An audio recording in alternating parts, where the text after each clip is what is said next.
আচ্ছা ওরা আসলে কি চায় বলেন তো দেখি, পীর সাহেবরা আসলে কি চায় বলেন?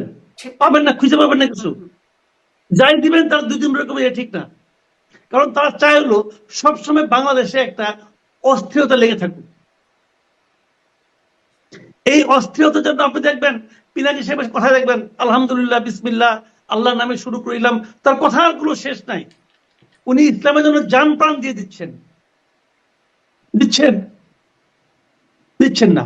উনি কিছু অর্ধ শিক্ষিত আমাদের এখানে যারা আছে তার মুরিদ, এদেরকে উত্তেজিত রাখার জন্য এগুলো বলতে থাকেন, আর কিছু না রে ভাই, এগুলো একদম খুব ক্লিয়ার। আমার যুক্তিতে ভারতের পারপাস সার্ভ করে পিনাকি, তাহলে আপনি বিশ্বাস লাগবে আপনার কাছে? হয় না তো বিশ্বাস, আমি প্রমাণ করে দিই আপনাকে কেন আমি বলি। 32 নম্বর ভাঙার ইতিহাসটা আপনি খেয়াল করেন, 32 নম্বর ভাঙার পেছনে সবচেয়ে বড় ভূমিকা কার? পিনাকির। 32 নম্বর ভাঙাতে সবচেয়ে লাভ হয়েছে কার? আওয়ামী লীগের এবং ভারতের।